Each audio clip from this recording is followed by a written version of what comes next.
This is Zohar Pshat Day 77. And yesterday we went down to the land of Arka, where Cain went after he was banished from the Pnei Adoma. He went to Tachas Pnei Adoma. And the way we're learning the Zohar Kodesh, I believe that we're going to go with the idea that this is a mashal that is talking about what's going on in Cain's neshama. And Cain was a very high person. He was, on one hand, he was a Navi. He spoke to Kosh Baruch Hu. And this very low person, he was a Rotzeach, a murderer. He was a murderer. So he had these two forces, the power of light and the power of darkness within him at the same time. And this was Cain's conflict between dark and lightness and light and darkness. And these this land underneath there is a land which is, let's take it from go back a little bit. The ninth line down in Testament base. If you are fail, it's a double land. The Arka, these Kaplan which has this duality of darkness and light. Based on train manin shlitin, the shlitin, and there are two governors who govern. One in darkness, one in light. Tam kitruga da beda, and they prosecute each other. So darkness and light separate. They're distinct, good and bad, right? Evil and righteousness. But then came Cain, and that was a problem. Which I know is time of Cain. And Cain, these two midos came together. They became like one. They all came and saw that they are progeny of Cain. They have the same person, that great good and great evil, great light, great darkness. And they are therefore in two heads, like two wild animals. Well, when the one which is light is successful, it obviously vanquishes itself.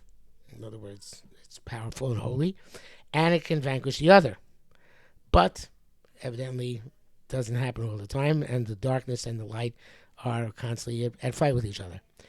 And even when Cain comes down, it's not that the light vanquishes darkness, or they're joined together.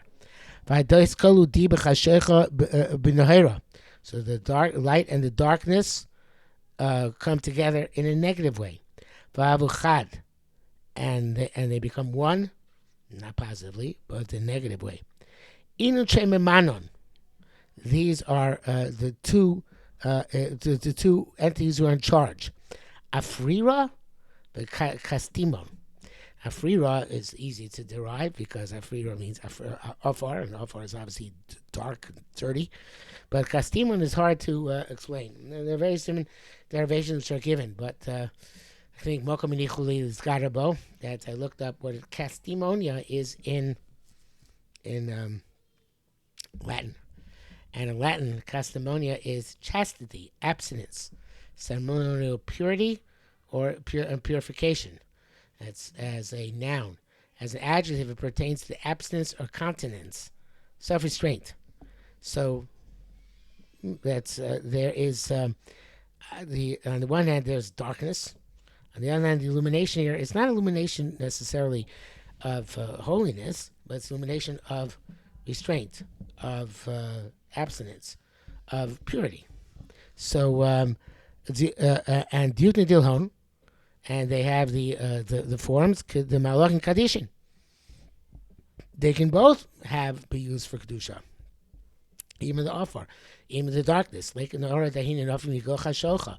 The Chashach also is meant to be used properly to bring about light. They're both Malachim. Chad Yukna Ketera, Chad Yukna Kenishra. One is like an ox. Obviously, just like an ox works the ground, so too the Afrira takes the form of an ox, and it's the power of working in a positive way and struggling with the dirt and the earth in order to make it productive. The other one is like an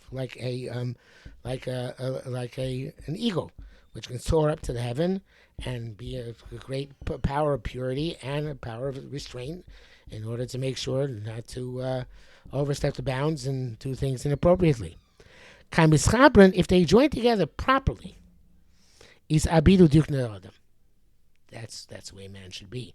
If you use the ox and the positive ox aspect and the positive ego aspect, then you have a person who can both work the land and be constructive, and soar up to Shemaim and be constructive. But when they're in darkness, when they're not illuminated by illumination of Kedusha, the train Rashin, they are like a snake betraying Rashin. A snake with two heads. First of all, they're a snake, right? Because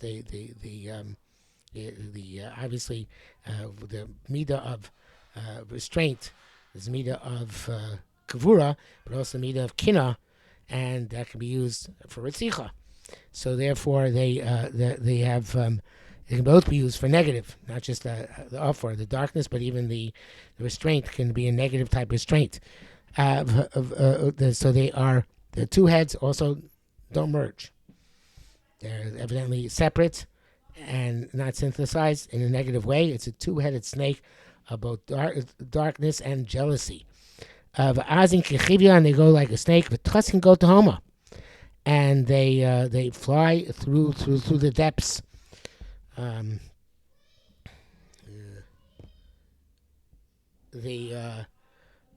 Vistachim biyama rabba, and then they rinse them. They wash themselves in the great sea. Kamatan l'shal shalah, and then when they come to the chains, the azov azoil, magizin umit lon, they provoke him and arouse him, and go tori chashochan, and they go within the hills of darkness. Now, how this happens, we have to leave for another time. I don't know what misrachtzim b'yama rabba means here. This is the so calls it's chachma de klipa. Evidently, it's some sort of